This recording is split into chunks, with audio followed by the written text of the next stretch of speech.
Assalamualaikum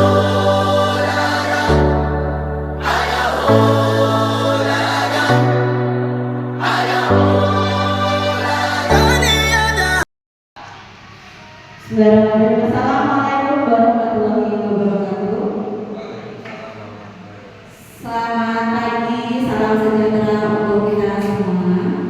Yang terhormat kepada Ibu Kepala SD Negeri 1 Kurnia Mataram dan kepada Bapak Ibu Dewan Guru SD Negeri 1 Kurnia Mataram. Pertama, marilah kita berpuji syukur kehadiran Tuhan Yang Maha Esa Allah Subhanahu wa Ta'ala karena berkat curahan nikmat, hidayah dan segala sesuatunya yang diberikan kepada kita hari ini, sehingga kita semua dapat berkumpul di ruangan hari ini untuk pengimbasan budaya positif yang saya dapatkan dari guru penggerak. Namun sebelumnya, mari kita simak dulu sambutan atau arahan dari Ibu Kepala Sekolah kepada Bu Yanti. Dipersilakan. Monggo Bu.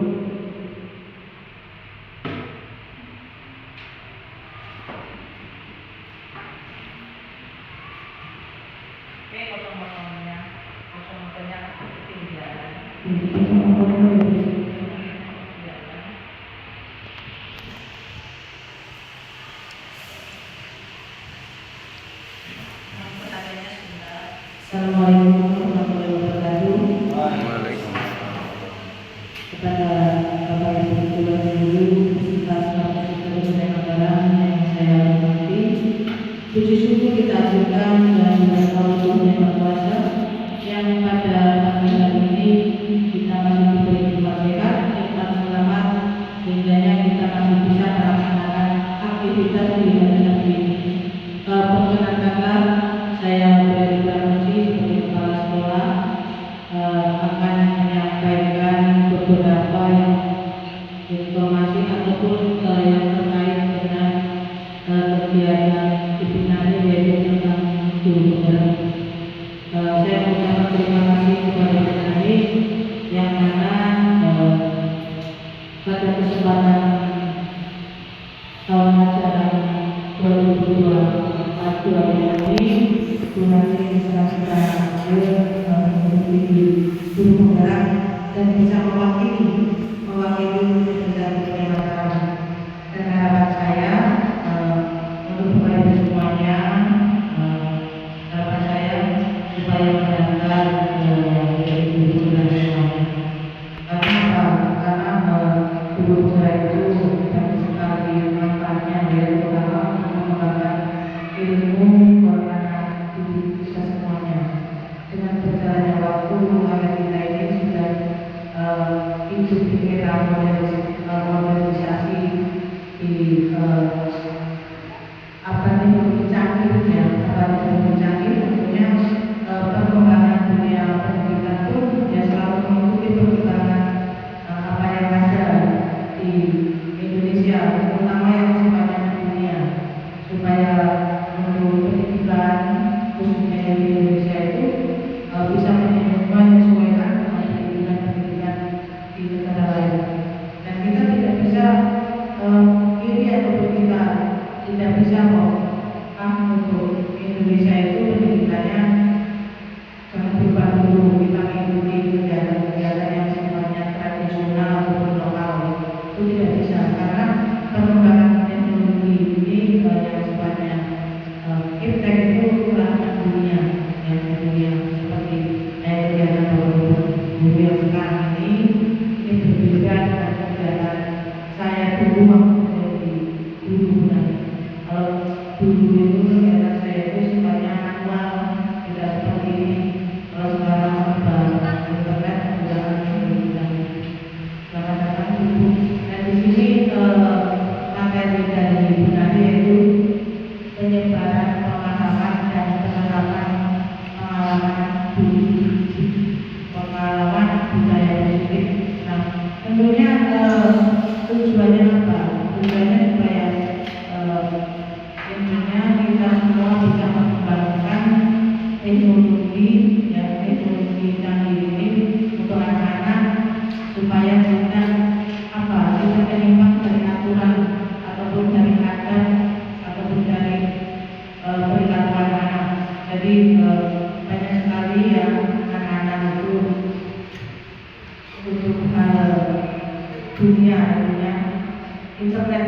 Terkadang kalau kita sebagai orang tua dan orang tua siswa, kita tidak memiliki, kita tidak memperhatikan anak kita bersama, terkadang anak-anak itu menggunakan handphone itu yang seharusnya belum diberikan aplikasi-aplikasi yang bisa diberikan, belum waktunya juga anak sudah diberikan. Nah, sebenarnya teknologi atau fintech sekarang itu sangat sekali membantu, khususnya di dunia pendidikan, ya. Dengan misalnya kita melihat gambar atau video tersebut, kita bisa melihat pembelajaran, ya. Jadi kita tidak hanya mendapatkan informasi dari pelatihan, jadi kita bisa secara mandiri belajar, ya. Belajar dengan menggunakan teknologi tadi, yaitu contohnya yang setiap hari kita pegang itu handphone, ya. Dengan handphone kita bisa menjangkau dunia, ya Pak. Sebenarnya dengan handphone kita bisa melihat perkembangan dunia mana yang kita sukai, gitu, ya. Itu dan anak-anak tentunya seperti sekarang sudah dilaksanakan berdasarkan juga yang berbasis internet. Nah, itu contohnya contoh dari perkembangan dunia sekarang ini, ya, sebenarnya. Jadi manual dan semuanya manual, kegiatan manual seperti kita seperti melakukan kegiatan seperti ini atau sebenarnya kita semuanya manual. Manual ini tetap dipakai, ya, terutama kelas 1-2, ya. Sebenarnya pembelajaran kelas 1-2 itu kalau kita berbasis internet itu anak belum mampu, belum seberapa mampu.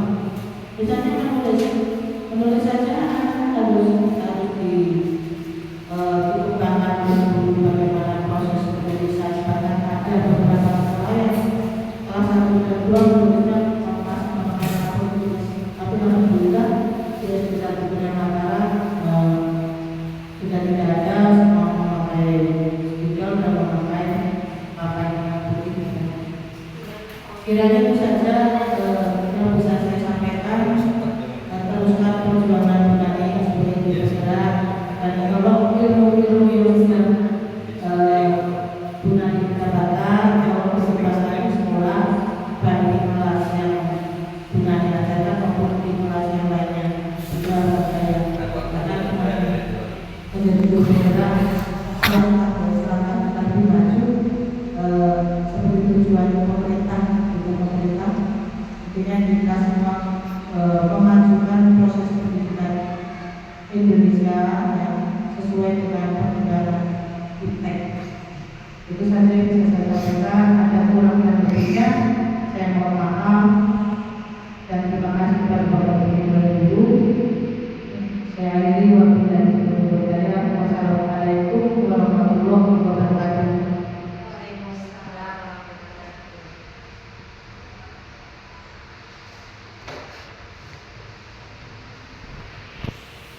Demikian tadi sambutan dari Ibu Kepala Sekolah. Saya ucapkan terima kasih banyak atas arahan dari pendidikannya. Kemudian kita lanjut ke materi inti. Di sini saya akan menyampaikan tentang penyebaran pemahaman dan penerapan pengalaman budaya positif. Jadi di sini saya akan menularkan kepada Bapak Ibu sekalian tentang budaya positif yang bisa kita ciptakan di sekolah untuk menciptakan anak-anak generasi yang sesuai dengan impian kita.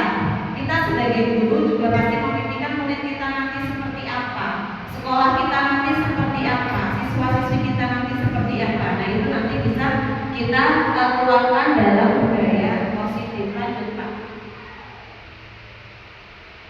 Ya, assalamualaikum warahmatullahi wabarakatuh. Salam dan bahagia. Mudah-mudahan semuanya Bapak Ibu di sini selalu bahagia. Lanjut. Oke, materi ini disusun oleh saya, Nari Hidayati, sebagai calon guru penggerak angkatan 11 dari SD Negeri 1 Kurnia Mataram, yang didukung penuh oleh Ibu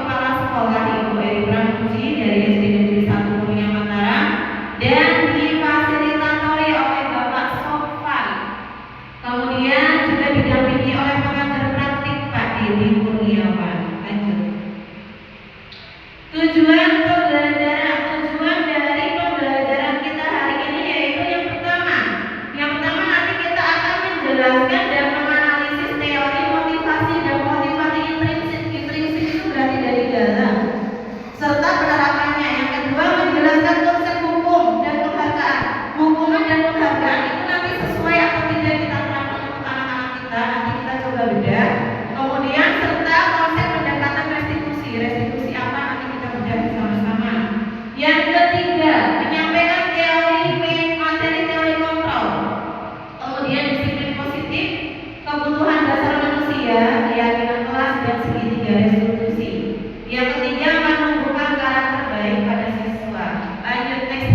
Sebelum kita lanjut, saya mau eksplisit dengan Bapak Ibu sekalian, tapi saya mau ngajak Bapak Ibu pilih. Cluenya sambungkan negara dengan nama terakhir yang disebutkan. Cluenya sebutkan nama negara sambungan dengan nama terakhir negara yang disambungkan. Ini saya dapat dari hasil saya kemarin. Ya, sambungnya negara dengan nama terakhir dari negara tersebut. Oke. Tujuan saya, cita-cita saya, selain berlibur, saya juga ingin beribadah ke Mekah. Lanjut Pak Robi kemana? Oke, Hungaria. Mau lihat apa di sana? Mau lihat apa Pak? Oh lihat salju. Oke, Hungaria. Setelah ke Hungaria pengen jalan-jalan kemana Pak Hadi? Australia. Australia. Mau lihat anggur Pak Hadi. Oke, dari Australia mau terbang kemana Mas Ryan? Dari Australia mau terbang kemana? Ayo, dari Australia mau terbang kemana? Kemana? Cluenya kata terakhir dari negara tersebut. Ayo, Australia. Dari Australia kemana Mas Ryan? Ayo, Amerika. Amerika mau lihat apa di sana? Oke lanjut. Amerika, dari Amerika mau kemana busurnya? Ayo, pengen healing kemana dari Amerika? Afrika. Ke Afrika, Bu. Afrika. Mau kita cari-cari sama singa. Oh iya, oke. Dari Afrika Bu Eri terakhir mau kemana Bu Eri? Ayo, kepala sekolah kita mau kemana? Afrika, kata terakhirnya Afrika. Bisa nggak ke Mongolia setelah ke Afrika? Tidak bisa Ibu, pesawatnya tidak ada yang ke sana. Ayo, cek ke sana ya.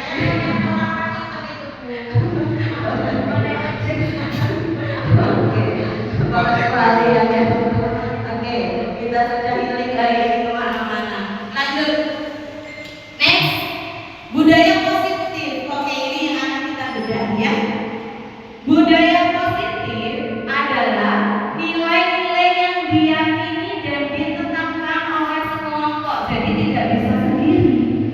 Karena nilai budaya positif itu harus dengan berkelompok dalam jangka waktu tertentu. Jadi berkesinambungan dan menciptakan perubahan berangsur-angsur sehingga menjadi kebiasaan yang dibiasakan. Lanjut.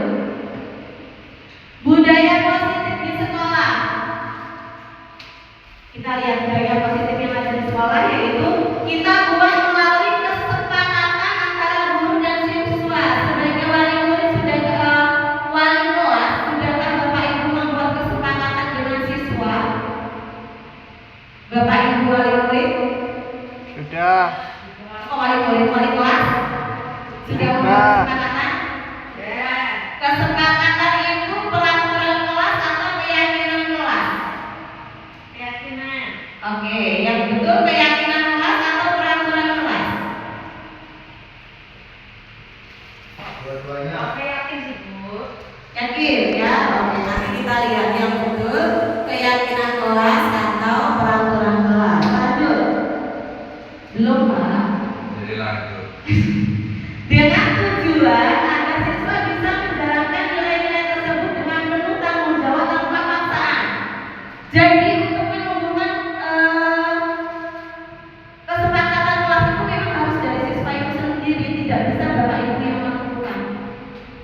saya buat keyakinan kelas ini kita sepakati untuk kelas kita juga tidak bisa. Itu tumbuh dari nilai anak-anak itu sendiri. Yang terakhir, budaya positif di sekolah berpihak pada murid dan hasil dari pemikiran murid. Dari pemikiran muridnya yang kita tumbuhkan, kemudian dibuat dalam kalimat yang positif. Kalimat positif itu bagaimana? Tidak boleh ada kata tidak. Apalagi kalau selain kata tidak, kalimat positif itu tidak boleh ada kata dapat, bisa, belum, tidak, bisa, belum, itu tidak boleh karena itu belum termasuk kata positif. Kemudian lalu disepakati dan diyakini bersama. Lanjut. Oke, konsep utama budaya positif nanti pertama yang kita pelajari adalah perubahan paradigma belajar.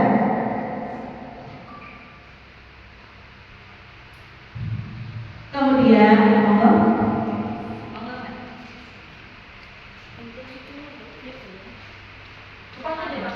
nah depan sama Pak Robin bisa sih, Pak Robin deket sih.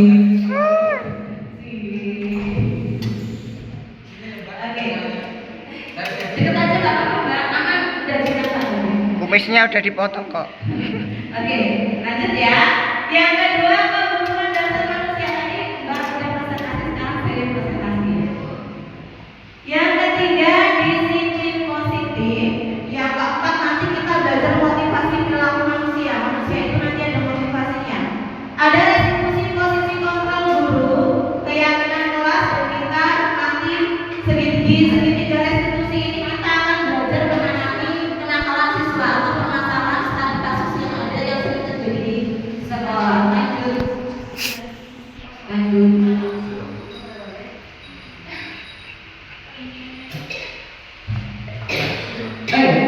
Paradigma baru, profil belajar Pancasila. 6 dimensi profil Pancasila itu apa saja? Mungkin Bapak ada yang tahu profil belajar Pancasila kita ada berapa dimensi? 6 dimensi. Ya betul sekali. Ada 6 dimensi. Ada kebenekaan global, beriman dan bertakwa, mandiri, berhalatnya di sini pasti Bapak Ibu sudah paham. Nah ini yang nanti kita munculkan ke dalam paradigma baru ini. Dari 6 dimensinya ini nanti kita munculkan ke paradigma baru ini satu persatu. Jadi satu dimensi kita munculkan ke paradigma baru dan seterusnya berkesinambungan. Lanjut Pak. Oke, prinsip pembelajaran paradigma baru. Sudah ada yang menerapkan paradigma baru di kelasnya? Paradigma baru itu kalau tidak salah saya baru menemukan di pelajaran PKN. Tapi itu untuk warga negara. Kalau ini kan untuk siswa. Yang pertama, rancangan pembelajaran berfokus pada tingkat pengembangan dan capaian peserta didik di masa sekarang. Jadi sesuai dengan minat dan bakat anak-anak itu tumbuh sesuai dengan kodrat alam dan kodrat zaman. Anak-anak itu punya kodratnya sendiri. Kodrat anak itu apa Pak Bu? Ada yang bisa menjelaskan? Kodrat anak itu apa? Saya mungkin. Kodrat anak itu sejatinya anak itu masih suka bermain. Jadi kodrat anak itu masih bermain. Jadi kalau anak-anak di kelas masih suka bermain, masih belum bisa diajak serius, memang kodrat mereka seperti itu. Yang berbeda itu kodratnya siapa? Kodratnya kita. Kodratnya kita sudah berbeda. Kita kodratnya sudah mak-mak, sudah terbiasa berpikir serius. Kalau mereka belum bisa, karena kodrat mereka memang bermain. Dipaksa untuk serius, itu berarti kita memaksakan kodrat mereka. Begitu. Yang kedua, mengembangkan kompetensi karakteristik holistik peserta didik menjadi sasaran dalam proses pembelajaran. Lalu, rancangan pembelajaran disusun dapat menumbuhkan kapasitas untuk menjadi pembelajaran sepanjang hayat, bisa diabadikan seterusnya, bisa digunakan berkesinambungan. Yang terakhir, pembelajaran kontekstual dan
Iya, bisa.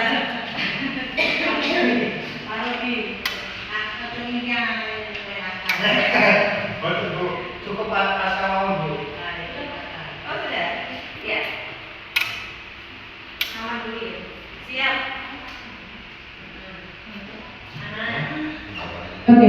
Orang impian pasti kita punya impian. Saya capek loh, saya pengen anak-anak saya itu belum dikasih materi tapi sudah nyambung gitu, biar dia tidak sampai menjelaskan gitu misalnya. Gitu. Saya kasih materi sekali anak-anak saya udah bisa gitu. Apa tidak perlu dari kelas 1 langsung kelas 6 terus lulus misalnya. Itu sekolah impian itu seperti itu. Tapi ini untuk sekolah impian yang berarti sifatnya menyeluruh. Apa yang belum kita dapat dari sekolah kita yang kita harapkan. Ayo Pak Robi. Atau Pak? Oh berpikir.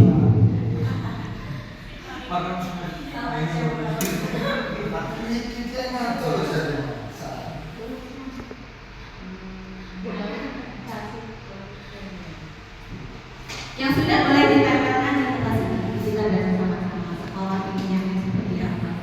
Apa menurut Bapak Ibu kalau sekolah kita sudah menjadi sekolah impian kok Bu? Sarana prasarannya sudah lengkap misalnya. Bapak Ibu gurunya sudah disiplin, sudah rajin, anak-anak mampu mengikuti pelajaran. Misalnya. Sudah yang sudah boleh ditempelkan.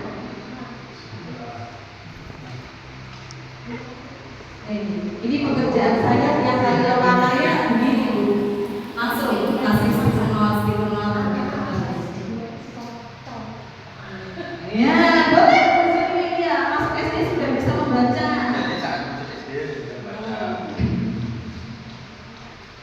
Jadi tidak usah ngajarin ABC lagi, dikasih soal langsung bisa. Itu harapan terbesar seorang yang minat. Gajian tepat waktu ya. Boleh.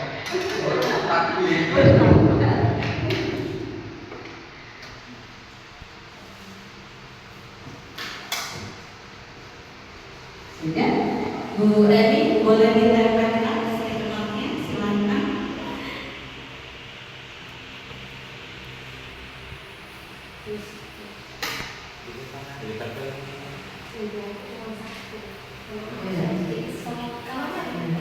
Banyak adanya penyaring boleh. Boleh pakai kali lebar kali tinggi dari bisa.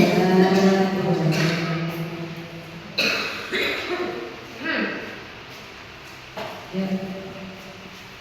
Yang lainnya, Pak Robin.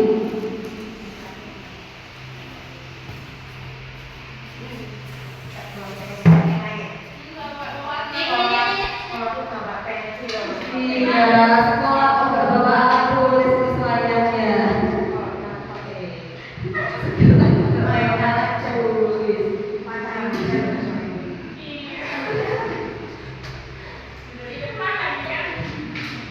Iya, di sini sudah ada harapan-harapan dari Bapak Ibu guru yang sudah dituangkan.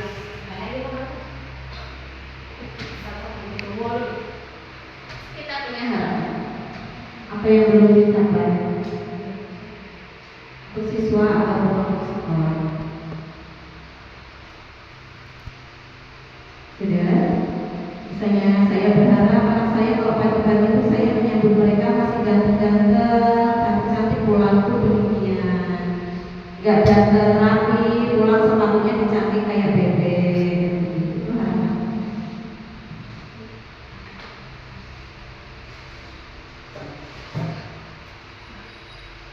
Sudah? Pak Robi?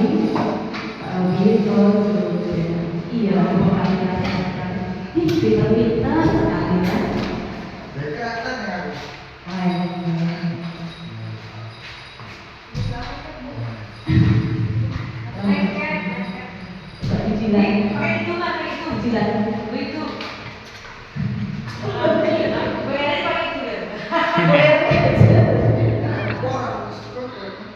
Ya sudah sini, sini, sini, Robin.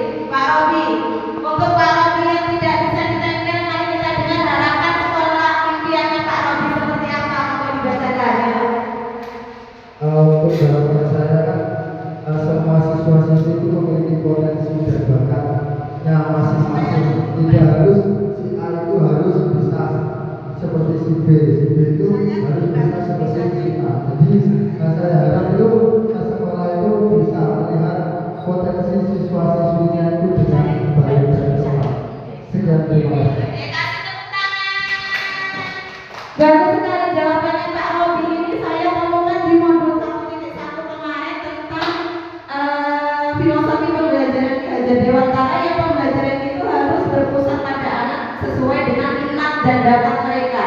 Jadi kita tidak bisa memaksakan minat dan bakat anak tersebut karena itu sudah bawaan sejak lahir. Anak tidak bisa bernyanyi, kita tidak bisa paksakan untuk bernyanyi, juga tidak bisa karena nanti dia punya bakat sendiri-sendiri. Kemudian kita bacakan di Padletnya yang pertama dari Bu Sunia.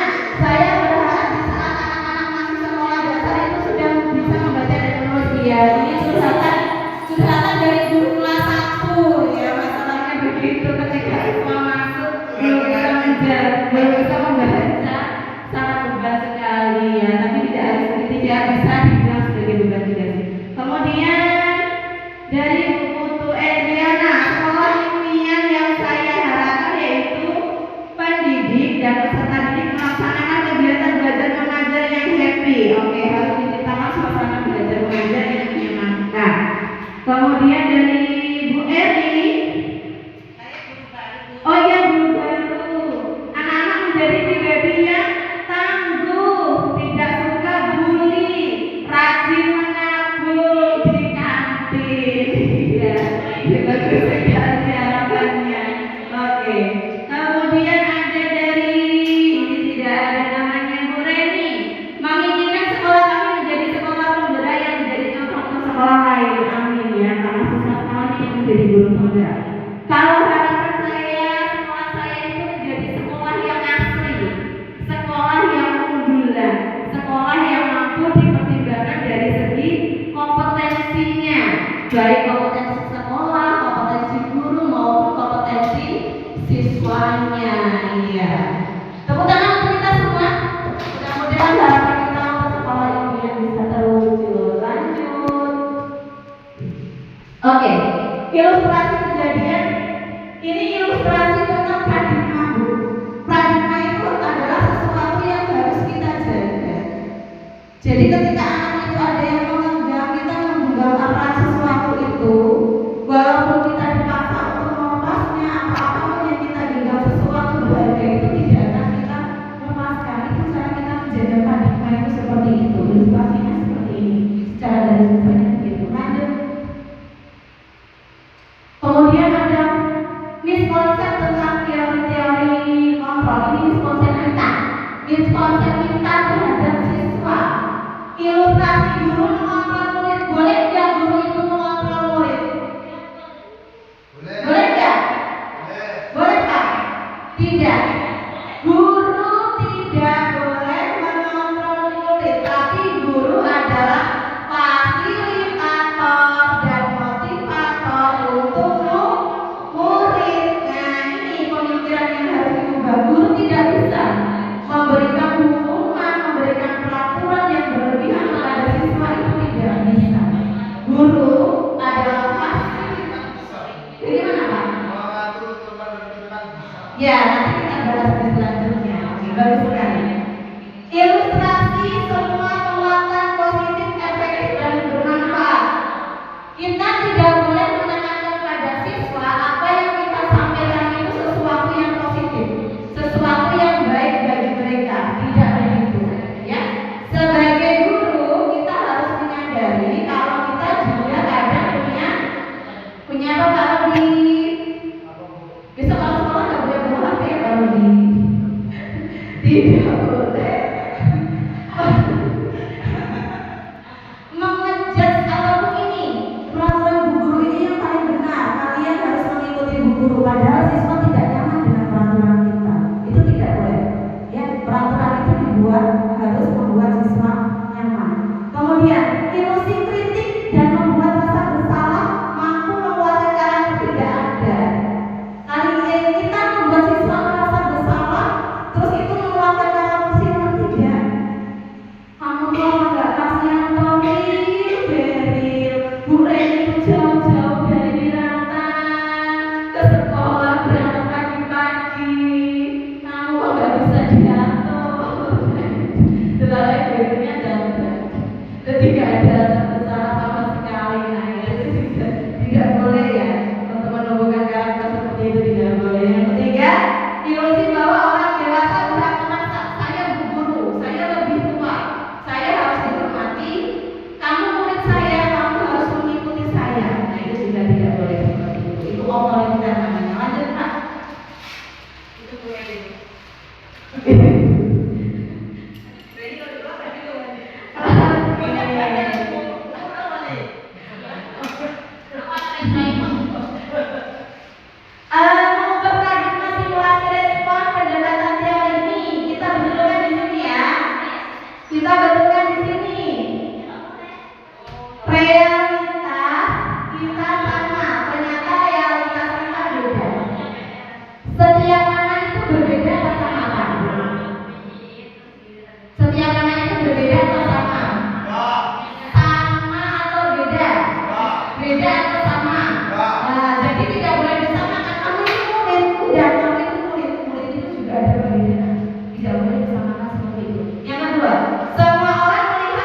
guru itu ditanyakan, kamu kenapa begini, Pak Robi, Dek Robi, kamu kenapa kok bangun siang? Alasannya kenapa?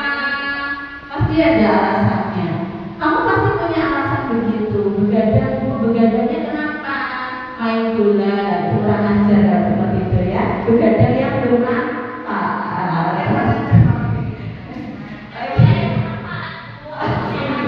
Oke, tapi kan tidak boleh terus telat sekolahnya ya. Lanjut, Pak Robi juga ya. Mengerjakan tugas jangan malam-malam Pak Robi. Giliran mau masuk sekolah tiduran. Orang lain bisa mengontrol saya. Hanya Anda yang bisa mengontrol diri sendiri. Tidak ada orang lain yang bisa mengontrol diri sendiri karena kita yang tahu kita yang tahu emosi kita di mana, yang tahu salahnya kita di mana. Jadi introspeksi. Lanjut. Saya bisa mengontrol orang lain, tidak bisa. Kita tidak bisa mengontrol orang lain karena di sini sudah ada, ya. Pemaksaan pada saat berjuang gagal, kolaborasi. Betul. Kita harus berkolaborasi. Model berpikir senang atau kalah, model berpikir senang menang. Lanjut. Menang kalah itu tidak boleh. Kita harus menang. Disiplin positif. Disiplin berasal dari kata disiplina yang artinya belajar. Disiplin mengacu pada disiplin diri yang memiliki tanggung jawab terhadap apa yang dilakukan berdasarkan nilai yang diyakini. Lanjut, Pak. Disiplin positif juga merupakan salah satu cara menerapkan disiplin yang bertujuan untuk menumbuhkan kesadaran serta kecerdasan peserta didik tanpa imbalan, ancaman dan hukuman. Disiplin itu tidak perlu diberikan penghargaan, Pak. Reward itu tidak boleh diberikan untuk yang disiplin, karena itu nanti berpengaruhnya pada diri sendiri. Kalau anak itu nanti diberikan reward atau penghargaan karena disiplin, berarti itu tidak kesadaran diri sendiri, karena dia ingin mendapatkan hadiah. Misalnya yang rajin sama Pak Robi dikasih duit 2.000, besok yang rajin lagi dikasih lagi pulpen, ya berarti karena mengharapkan sesuatu begitu. Lanjut. Sebagai pendidik, tujuan kita adalah menciptakan peserta didik yang memiliki disiplin diri sehingga mereka berperilaku mengacu kepada nilai-nilai kebajikan universal. Nilai kebajikan universal itu secara keseluruhan dan memiliki motivasi intrinsik dari dalam dirinya sendiri. Motivasinya bukan karena takut ancaman, bukan karena diberi hadiah, tapi karena berubah karena diri sendiri. Kemudian dalam perubahan perilaku ke arah yang lebih baik. Next. Pengembangan disiplin positif. Sebagai pendidik, tujuan kita adalah menciptakan peserta didik yang memiliki disiplin diri sehingga perilaku mengacu ke nilai-nilai kebajikan universal. Ini yang sudah tadi lanjutkan. Nah, nilai-nilai kebajikan. Nilai kebajikan itu ada Profil Pancasila, ada Ibu Primary Years Program. Ini apa artinya misalnya? Ibu Primary Years Program itu apa artinya? Yang kedua, PYP.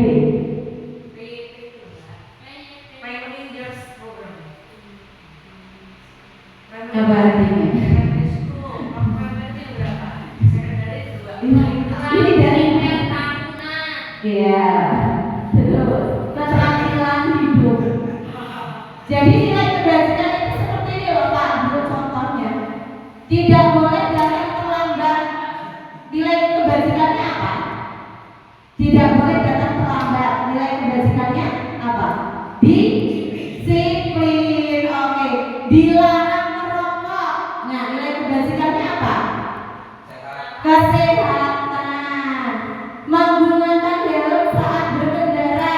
Nilai keselamatan. Itu yang dimaksud nilai kebajikan seperti itu. Lanjut next. Kebutuhan dasar manusia. Kita akan bahas kebutuhan dasar manusia ada 5. Lanjut aja Pak.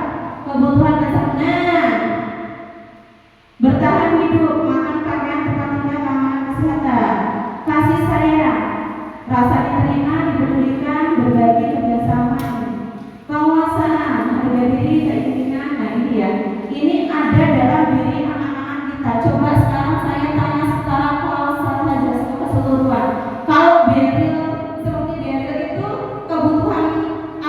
sebenarnya yang dia perlukan?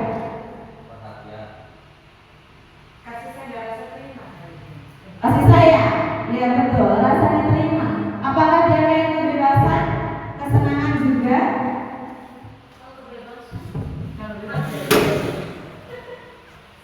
Oke. Kasih sayang, oke. Penguasaan.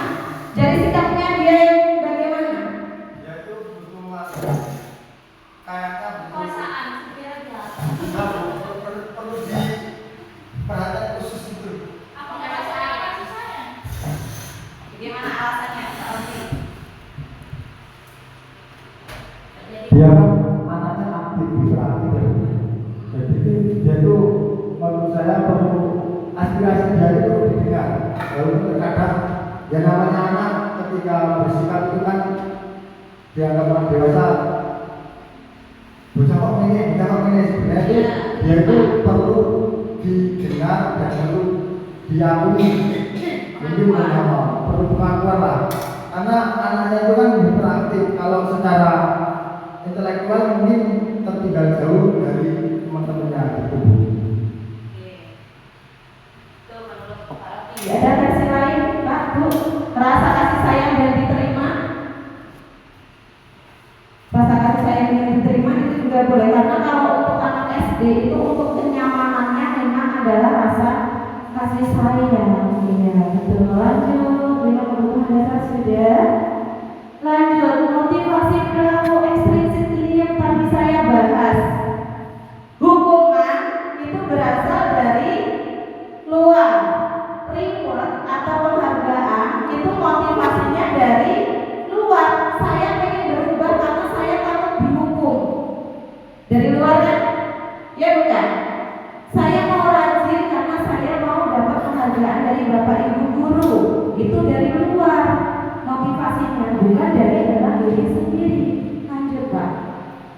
Nah, untuk intrinsik itu berarti dari dalam. Dia bisa menghargai diri sendiri, mempunyai nilai-nilai kepercayaan diri. Saya sebagai siswa, saya harus berubah, harus belajar, tidak boleh terlambat, harus menghormati bapak ibu guru, menyayangi teman. Itu timbul dari diri mereka sendiri. Lanjut. Hal yang mendasari motivasi diri ini, Pak Bu, perbedaan hukuman, konsekuensi, dan restitusi. Sekarang saya tanya, kalau ada anak tidak mengerjakan PR, kemudian bapak ibu suruh dia mengulangi laporan 5 kali, itu hukuman atau konsekuensi? Ada anak tidak mengerjakan PR secara serta-merta, secara langsung bapak ibu, ya sudah kamu sekarang mengulangi laporan 5 kali, itu hukuman atau konsekuensi? Hukuman atau konsekuensi? Apa nih saya? Hukuman atau konsekuensi? Hukuman, karena di situ dilakukan secara tidak terencana.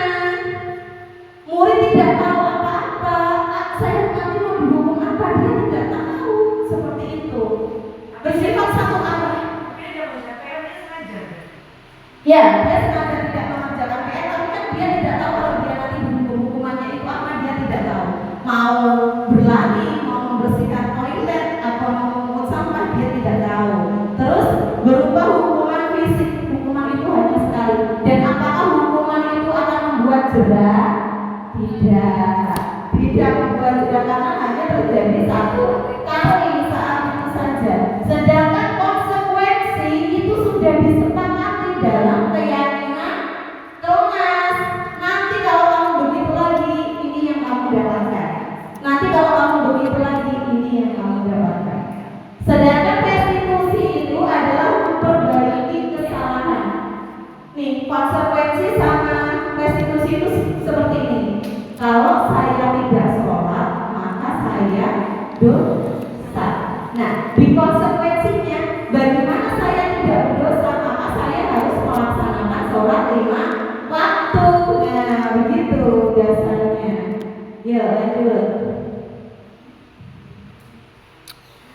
5 posisi kontrol guru. Ini mana yang sering kita tetapkan? Ada posisi sebagai penghukum,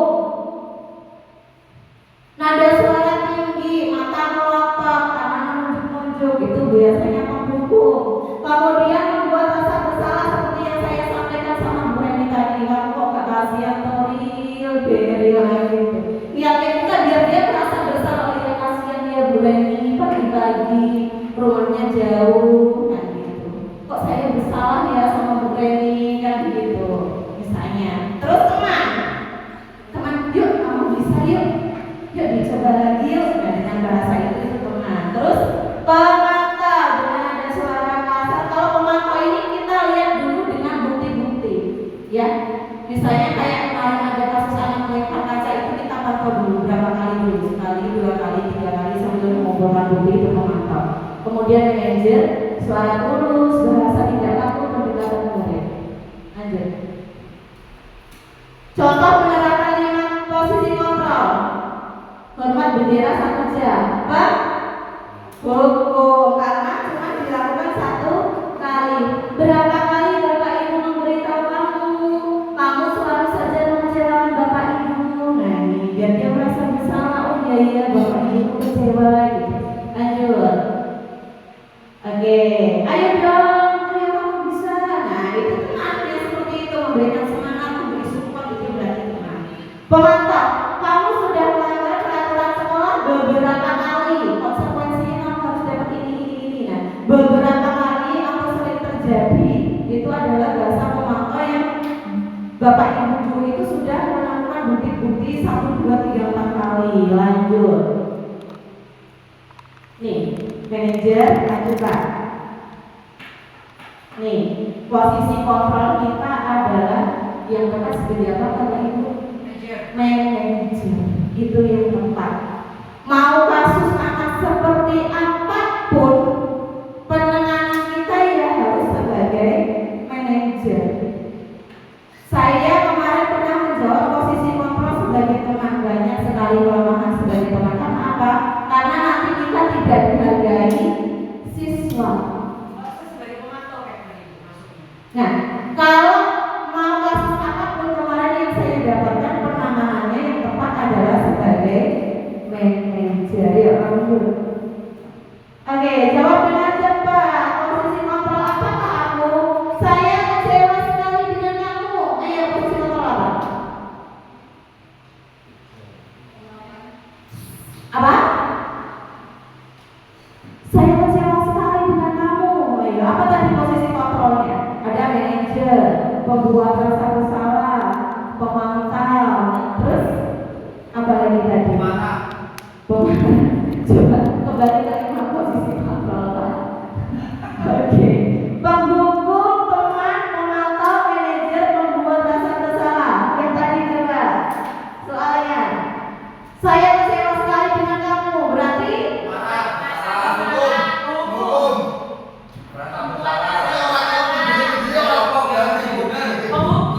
Pasti dia. Saya kecewa sama kamu. penghukum. Ya. Cocok sekali Pak Ruki. Lanjut. Posisi kontrol. Kamu tidak pernah melakukannya. Apa? Kamu tidak pernah melakukannya. Apa? Iya. Pembuat rasa bersalah. Kamu kok nggak pernah benar. Oh iya kamu nggak pernah benar ya. Apalagi kalau gurunya ngomongnya sambil terbata-bata, sambil berkaca-kaca gitu ya. Lanjut. Oke. Apa rencana kamu untuk menyelesaikan ini? Pantau. Apa rencana kamu untuk menyelesaikan ini? Di sini tidak ada kalimat bukti-buktinya loh. Sudah seringkali atau beberapa kali. Manajer. Karena kalau manajer penyelesaiannya dikembalikan kepada dirinya sendiri. Mau apa kamu ini? Bagaimana caranya? Nah, begitu. Lanjut. Ayo lakukan demi Bapak Ibu guru ya nak. Itu apa? Teman. Oke, di sini ada kata ayo teman-teman. Lanjut. Kamu tidak pernah mendapatkan nilai jika tidak mengerjakan tugas.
Lanjut Pak.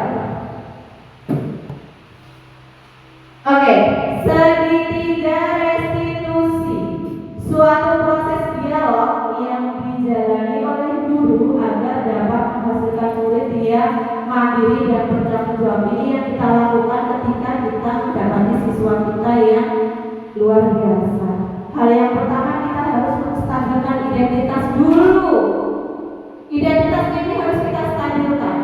Kemudian kita validasi tindakan yang salah. Kenapa sih kamu begitu? Kan begitu. Kemudian menanyakan keyakinan kelas. Lanjut.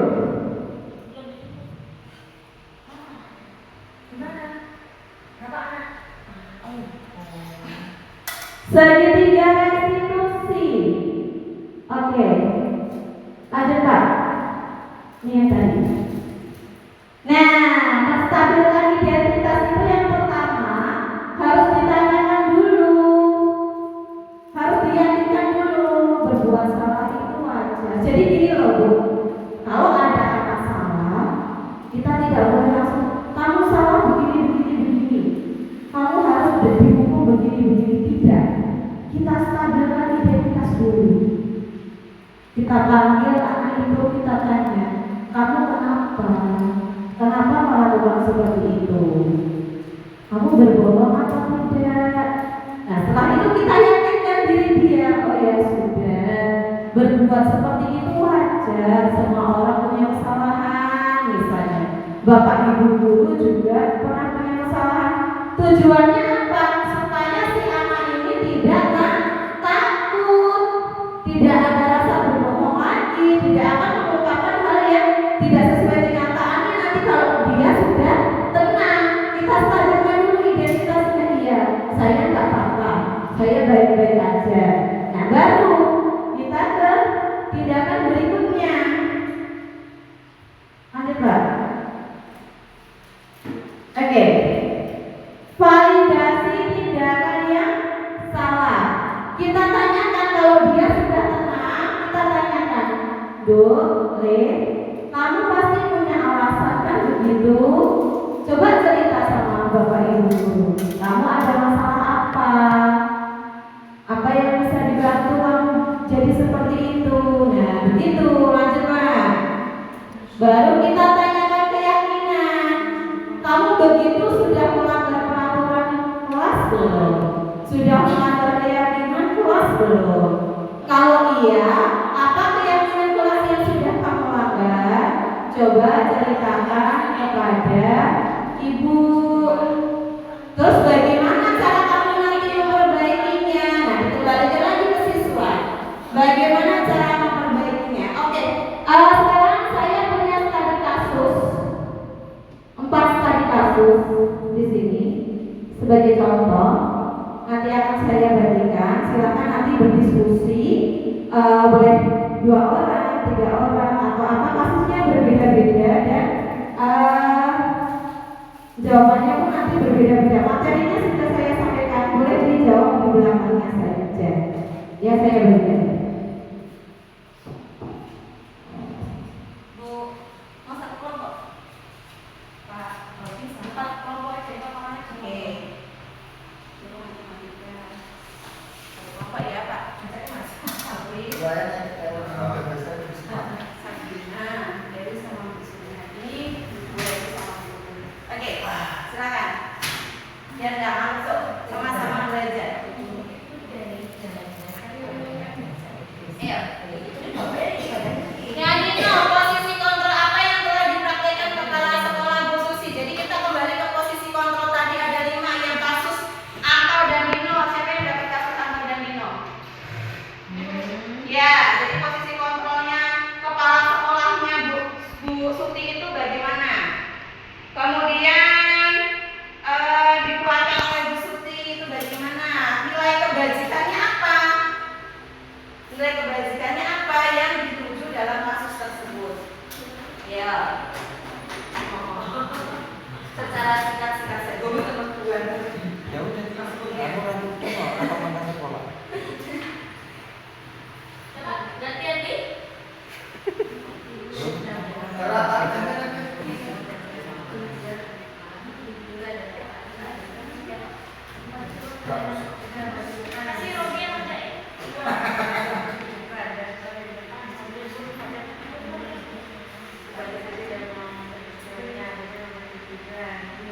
Pertanyaannya yang bawah ini kan?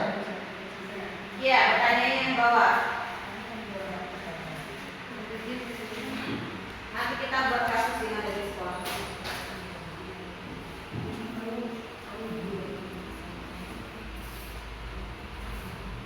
Sudah Pak Rudi?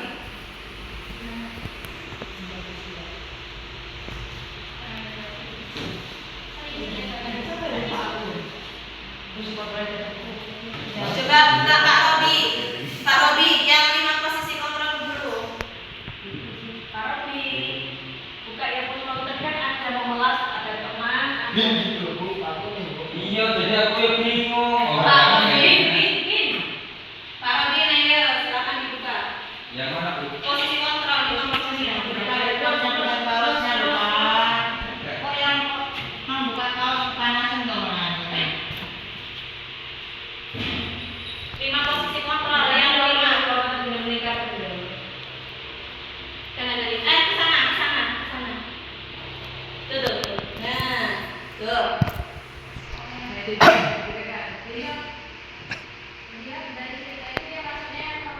Iya, Nah, iya. Posisi kontrolnya apa? Begitu dari cerita itu. Pinter nih saya ternyata. Iya. Maksudnya apa dari cerita itu? Pak Robi tidak berdiskusi, nanti tidak dipilih loh Pak Robi. Ya, ini diskusi. Gimana ya? Berdiskusi nanti tidak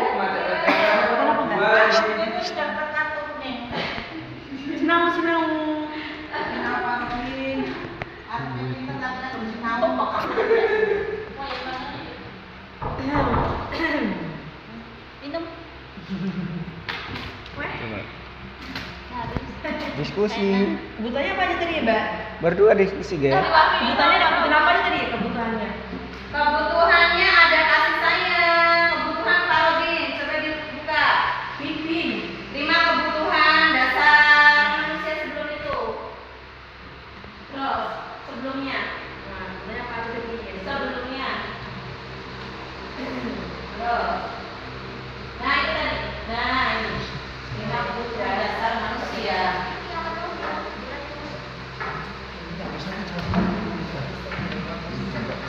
Sudah selesai? Sudah. Pak Robi, penyesuaian. Oke. Pintar sekali. Pak Robi sama Bu Suni aja Pak Robi. Ya, diangkat diisi ya Bu. Saya tinggal di sini. Aku tinggal di sana.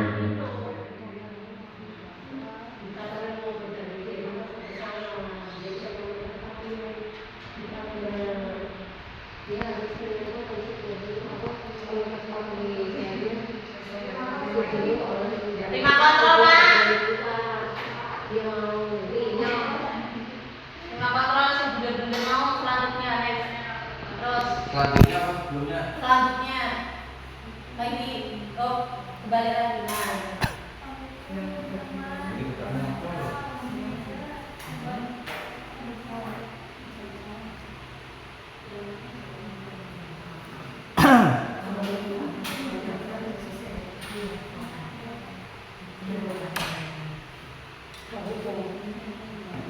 Sudah?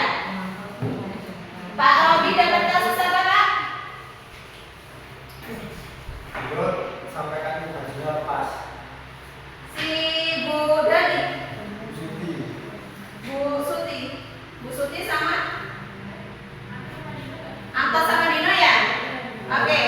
Posisi kontrol apa yang telah dipraktikkan oleh kepala sekolah Ibu Suti? Posisi kontrol apa? Posisi kontrol manajer. Sebagai manajer, ya. Karena dia mengarahkan kedua siswa-siswinya untuk berbaik dan memberikan solusi yang tepat untuk Oke, siswa. terus dalam kasus tersebut bagaimana Dino dikuatkan? Bagaimana Anto dikuatkan oleh Ibu Suti? Dia menguatkan dengan cara memberi kepercayaan bahwasanya Anto Dino itu bisa bertanggung jawab atas perlakuan yang dilakukan kepada Dino dengan yaitu dengan membenarkan bajunya. Oke, Si Anto. bagus. Terus nilai kebajikannya? Bajunya apa? Nilai kebajikannya apa? Apa di sini? Bajunya mau, Mas, latihan lari. Nilai kebajikan itu seperti disiplin, keselamatan, kesehatan, ya.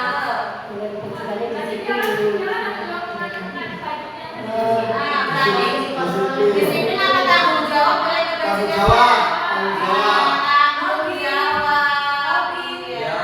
Pemantau. Next. Oh. Wah, kelas 12 ini. Selesai kasus kusut di kasus Ibu Dani.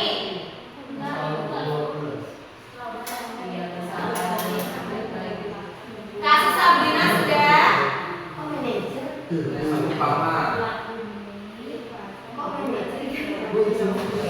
Ya.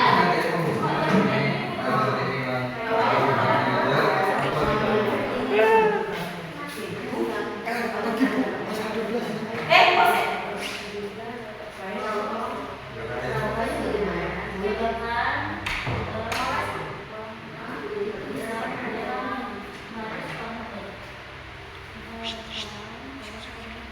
enggak? Ini udah habis.